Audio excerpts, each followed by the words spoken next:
Enter Virginia Governor Glenn Youngkin, who, along with his counterpart in Maryland, Governor Larry Hogan, just wrote the Attorney General, Merrick Garland, to say he has a responsibility to stop this sort of thing. Governor Youngkin with us right now. Sir, good to have you. I read your letter and I read the governor's letter, your colleague in Maryland. You wanted them to take some action to enforce a law that's already on the books, right? Yeah, this is clear.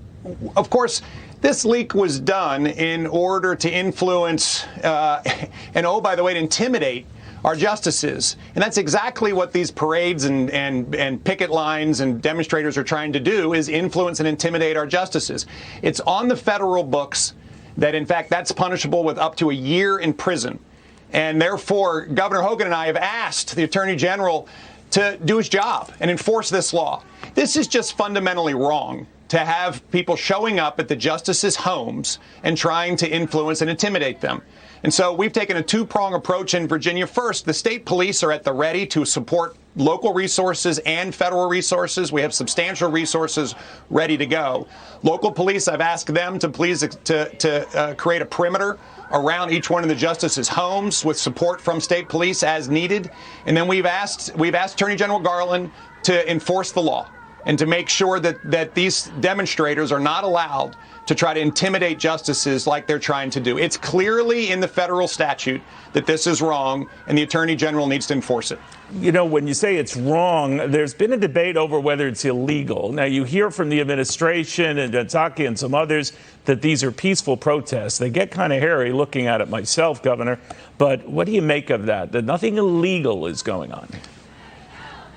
Well, the statute is incredibly clear. It basically says if you are parading or picketing in order to try to influence a judge, then it's punishable with up to a year in prison. That sounds illegal to me. And I just ask the Attorney General to enforce the law that's on the books.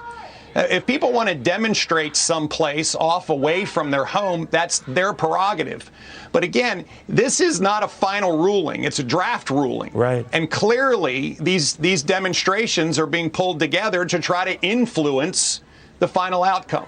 And that is prohibited based on federal statute. Got it. Governor, you seem to intimate at the outset of your remarks that you suspect this was a liberal who released this. I assume you're talking about a law clerk to one of the liberal justices. Do you think it could have involved a justice, his or herself?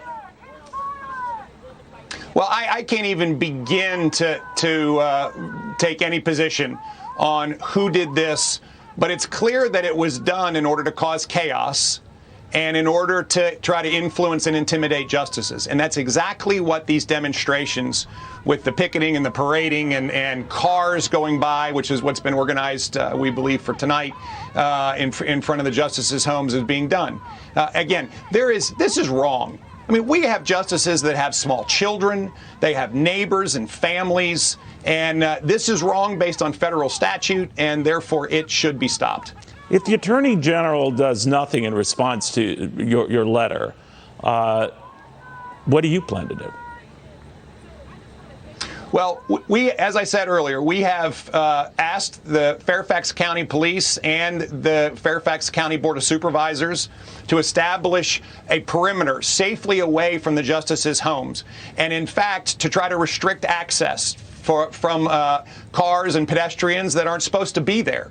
And we stand ready with the state police. We have substantial resources ready to support in all cases to make sure that there's no violence and to support the Fairfax County Police when they ask us to come in. This is a moment where local resources, state resources, and federal resources should be working in collaboration in order to keep our justices and their families safe. Governor, if I could switch to another story where you've made some news, is you're for suspending the gas tax in Virginia, I believe, for 6 months. And where does that stand? Well, there's a moment for common sense in making sure that we keep our justices safe, and also to get the runaway fuel costs down. And this is a moment where common sense needs to prevail. We see gas prices in Virginia across the nation at all-time highs. We were up over $4.20 earlier this week, and there's more than more than enough funds in the Virginia coffers. We're actually have $1 billion more in our Commonwealth Transportation Fund than we thought we were going to have. And so we can suspend the gas tax for 3 months and then slowly bring it back towards the end of the summer as we head into the fall and give Virginians a break. It's 26.5 cents a gallon. This is a moment for us to let people get out and about, get out of their homes and come out of COVID, visit Virginia, and we can suspend this gas tax because it's money that isn't needed in the system right now.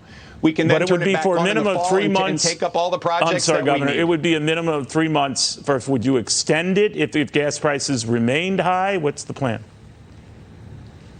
Well, the primary target here is the summertime. Right. We naturally see increases in gas prices during the summer, right at a time when, in fact, people want to get out, and we see all-time highs. And so this is a great time for the months of the summer for us to suspend our gas tax, not charge it. Listen, this is a topic that's been supported by Democrats all over the nation.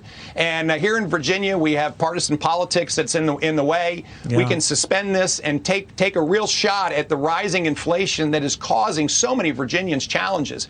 We can suspend the gas tax. We can eliminate our grocery tax. We can, in fact, declare the largest tax rebate in the history of Virginia. We can double our standard deduction. And, oh, by the way, we can go to work for our veterans and exclude up to $40,000 of their retirement from being taxed. I mean, Virginia has become a much higher cost state than it should be. We have more than enough money in the system. There's an expectation there's more than $14 billion more in the system than we thought. We can take $5 billion of it and provide tax relief, $9 billion of it and invest in education and law enforcement and mental health. We can bring the cost of living down and invest. We need to get this done in Virginia. If you don't mind my stepping back, also looking at politics, Governor.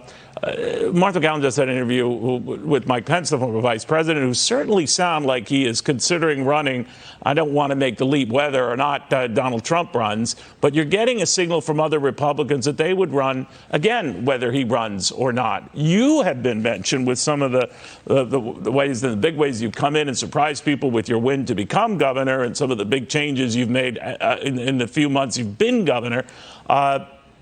To be entertaining White House ambitions yourself. Would it make any difference to you if Donald Trump were running or not? Well, let me begin by saying I'm always honored to be included in that great circle of people. I'm new at this job. I've been here for 4 months. I got a lot to get done. My focus this year is absolutely to get Virginia moving, but also to support our congressional candidates that are going to be running in Virginia and a number of governor's races around the country that I think Republican governors can do a lot better job than their Democrat predecessors. So this is a great opportunity for us across the Commonwealth of Virginia and the country to show that Republican leadership really is the best way. What's going to happen in 2024 is so far away, and we've got immediate problems we've got our focus on, and I just look forward to doing a great job for Virginians and getting Republicans elected this year. Barack Obama wasn't senator very long before he ran for the White House. Are you saying time in office would decide whether you run for office? Well, as I said, I am 4 months in, and we've got a full plate in Virginia. And I have to tell you, the most important thing I'm focused on right now is getting a budget done. As I said, we've got tax opportunities, we've got investment opportunities in schools and law enforcement and mental health. And this is a chance in Virginia for us to get moving. I mean, Virginia should be the best state in America, and we plan on having her there. We're going to have the best schools, the best jobs, the best law enforcement. We're going to have a government that goes to work for Virginians as opposed to telling them what to do all the time. And meanwhile, we're getting taxes down. So I am so looking forward to delivering in Virginia. And as I said, I think 2022 is a year where Republican values and leadership will absolutely be the differentiating factor in the future of our country. That was brilliantly deflected, Governor, I must say. So thank you very much for that. We appreciate that. And best of luck with everything. Great. Thank you for having me, Neil. It's always a pleasure to be with you. Same here.